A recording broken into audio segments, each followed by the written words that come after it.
Kingdom Hearts is, without a shadow of a doubt, my personal favorite franchise of all time. Years ago, I was given the game by a relative who apparently didn't like how the game looked. I wasn't even sure if I would be interested in a weird kid with a big key, but I saw Goofy and Donald on the cover, and that was enough for me. Now, this was back in 2003. There were a plethora of other games that were king around that time, a lot of which I would consider the best games of all time. But a random PS2 game I got with a simple premise on it ended up becoming a game I would never forget for years to come. And I'm triple positive that there are many others like me that feel the exact same way.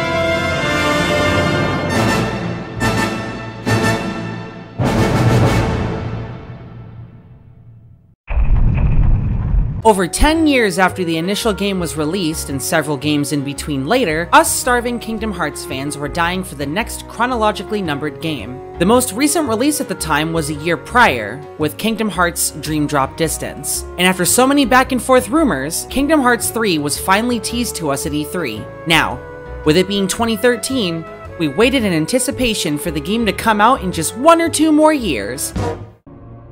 Strength to protect what matters. It reminds me of a promise I made. To who? Just someone I once met. Can't tell. Sounds like a good memory. Yeah. How long are we supposed to keep her waiting in this awful place? Sounds like a good memory. Enough! Why are you doing this? There's a darkness we are missing and must reclaim. The way hearts connect in this world can provide us with a clue. So we made a copy of the world, and then pulled those hearts apart. I wonder how you'll handle the strain. Wait! What does that mean? I may still have a lot to learn about love, but I know what it means to share my heart with others. And it will take more than you to break a bond like that.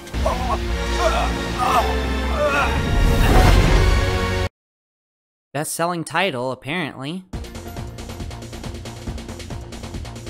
Now, I just want to get this out of the way and state that this video is in no way, shape, or form a comparison between Kingdom Hearts 3 and its predecessors. As someone who has played every entry in the series at least once, this review comes from the heart, so no comparisons to be made here.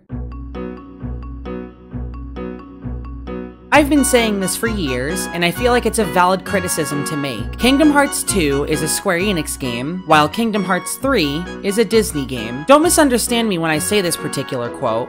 I'm not necessarily dunking on Kingdom Hearts 3 to praise Kingdom Hearts 2. I'm merely stating that the difference between these games is night and day, and for that, you might like one and not like the other. What I will say, however, is that this contrast makes itself very apparent if you're a Kingdom Hearts fan who has been enveloped in a decent narrative for years. This game has a more glaring issue of, if you haven't seen the movie, you will basically be watching a one-to-one version of it here.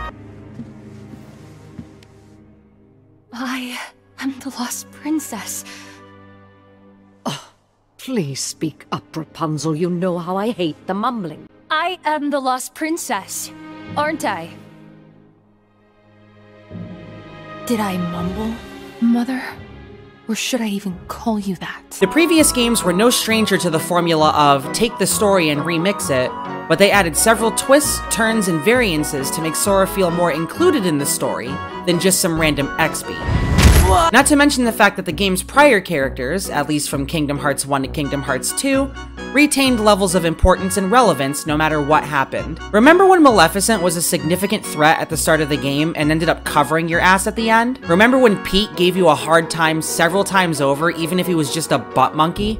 Well, both of them decide only to exist whenever Disney says that they should. Remember whenever the Organization 13 showed up and it cut the tension like a knife and you felt helpless upon their departure? Now it's just one-on-one roasting sessions with some of the most dry back and forthing I've ever seen. Huh? Maleficent! Pete! Are you the reason the Heartless are here? Certainly not. Say, Maleficent, I don't know about his sidekicks, but Kid Keyblader here looks way putier than the last time we saw him. I say we finish him off while we still can. Waste no time with the boy. He's inconsequential. We have a far more pressing matter to attend to. Oh, we got to find that black box. Be silent, you fool! As for you three, we shall meet again, when I have time for such trifles. Yeah, and you's better get your act together before then. Later, twerps! When it comes to gameplay, Kingdom Hearts is evolutionary with each particular release, never settling for the same exact formula every time. Branching from its traditional ability-based hack and slash, we got a card game, objective-based tasks with multiplayer, a puzzle game, and a rhythm game. One of the inspiration for Kingdom Hearts 3's development, however, was 3D's flow motion system. The game essentially took the freeform combat of Kingdom Hearts 2 and merged it with the smooth movement of Kingdom Hearts 3D and married it. But see, that's like 20% of Kingdom Hearts 3's gameplay. What's the other 80%? Yes! Go! Yes! Yes! Yes! Go! Go! Yes! Yes! Yes! Yes! Geez, it's almost like I'm really there. The one thing I thought was neat about Kingdom Hearts 3 is the Keyblade Forge. It gives you the ability to take a Keyblade you like and beef it up. With form changes, you might like a Keyblade but hate its stats, so forging is a great way of saying, hey, if you like it, just work on it. The problem with working on it is, in traditional RPG fashion, there's a grind. Is the grind the problem? Absolutely not. It's an RPG. If there's no grind in an RPG, then what's even the point? The problem is that upgrading feels essential if you want to deal damage in more ways than just attractions. You could consider it another layer of difficulty, but you can't deny that this gets annoying from time to time. Yes! Go! Go! Full power!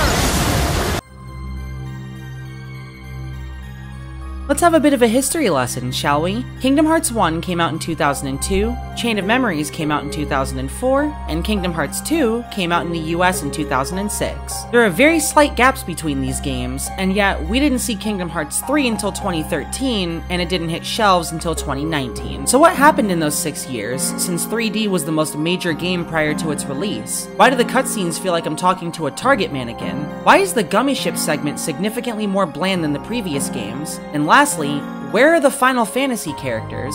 Nomura has had all of the answers from the beginning, in true Kingdom Hearts fashion. From Kingdom Hearts 3 is not possible at the present, to it's going to be a new series, and then it's Kingdom Hearts 3 after all, and finally can't do it right now, Final Fantasy 15 is calling. After the E3 2013 press conference, Nomura even openly claimed that the announcement came too soon and he was stuck heralding both Kingdom Hearts 3 and Final Fantasy 15 as his pet projects. He was pulled every which way but loose, and with Square Enix demanding they switch to Unreal Engine 4 a year into Kingdom Hearts 3's development, the rewind button was nearly broken.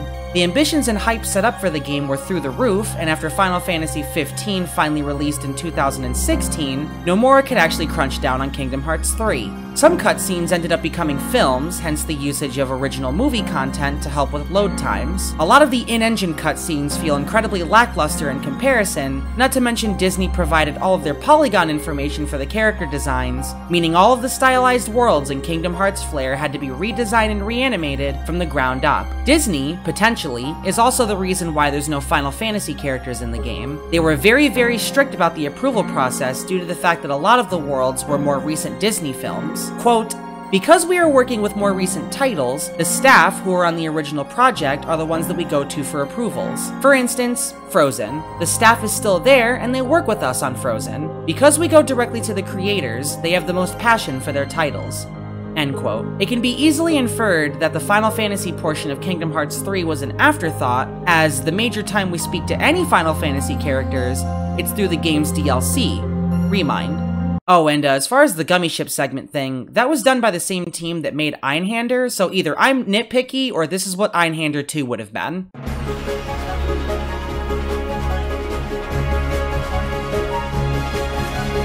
Kingdom Hearts 3 was a project that was in development for 5 years, and it hit the shelves on the 6th. Despite all the criticisms levied against it, it is still a Kingdom Hearts game. Sora, Donald, and Goofy are still one of our favorite trios of all time. The form changes are all really sick to perform, and every one of them felt unique and stylish to use. Shot locking and flow motion, all combined with vast and open environments, make the game feel as fresh as you would expect.